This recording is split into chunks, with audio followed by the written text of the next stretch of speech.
Assalamualaikum warahmatullahi wabarakatuh. Bismillahirrohmanirrohim.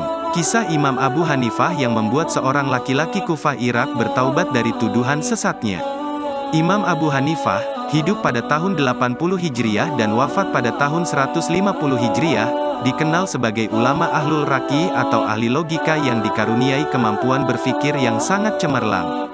Suatu ketika saat di Madinah, Imam Abu Hanifah menjumpai Imam Malik, ulama pendiri mazhab Maliki, yang tengah duduk bersama beberapa sahabatnya.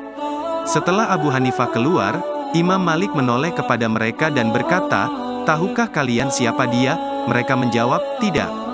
Kemudian Imam Malik berkata, "Dialah Nu'man bin Sabit, yang seandainya berkata bahwa tiang masjid itu emas, niscaya perkataannya menjadi dipakai orang sebagai argumen." Tidaklah dikatakan berlebihan apa yang dikatakan Imam Malik ketika menggambarkan sosok Abu Hanifah, sebab beliau memang memiliki kekuatan dalam berhujah. Daya tangkapnya cepat, cerdas, dan luas wawasannya. Sangat banyak tarikh yang menggambarkan kekuatan argumentasinya dalam menghadapi lawan bicaranya ketika adu argumen. Semuanya membuktikan kebenaran pujian Imam Malik.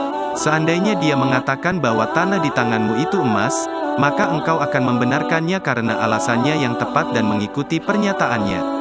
Kisah laki-laki Kufah bertaubat sebagai bukti. Ada seorang laki-laki dari Kufah Irak yang disesatkan oleh Allah. Dia termasuk orang terpandang dan didengar omongannya.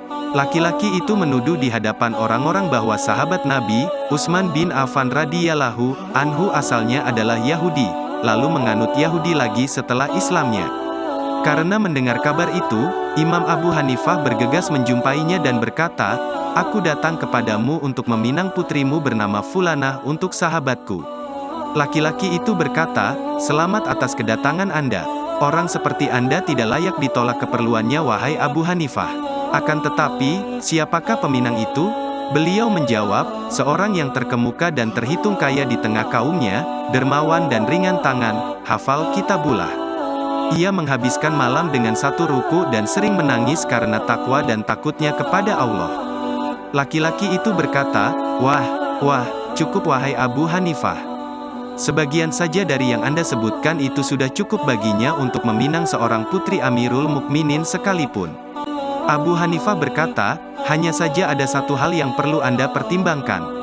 Dia bertanya, "Apakah itu?" Imam Abu Hanifah berkata, "Dia seorang Yahudi." Mendengar itu, orang itu terperanjat dan bertanya-tanya, "Yahudi, apakah Anda ingin saya menikahkan putri saya dengan seorang Yahudi wahai Abu Hanifah?" "Demi Allah aku tidak akan menikahkan putriku dengannya, walaupun dia memiliki segalanya dari yang awal sampai akhir." Lalu Imam Abu Hanifah berkata, "Engkau menolak menikahkan putrimu dengan seorang Yahudi dan engkau mengingkarinya dengan keras. Tapi kau sebarkan berita kepada orang-orang bahwa Rasulullah telah menikahkan kedua putrinya dengan Yahudi, yakni Utsman." Seketika orang itu gemetaran tubuhnya lalu berkata, "Astagfirullah, aku memohon ampun kepada Allah atas kata-kata buruk yang aku ucapkan. Aku bertaubat dari tuduhan busuk yang saya lontarkan." Imam Abu Hanifah bernama asli An-Nu'man bin Sabit rahimahullah lahir di Kufah, Irak pada 80 Hijriah dan wafat di kota Baghdad, Irak, 150 Hijriah. Pada tahun wafatnya Imam Abu Hanifah bertepatan dengan lahirnya Imam Syafi'i rahimahullah. Semoga kita bisa mengambil hikmah dan pelajaran dari kisah ini, amin ya robbal alamin. Wallahu a'lam bishawab. Summa salamu alaikum warahmatullahi wabarakatuh.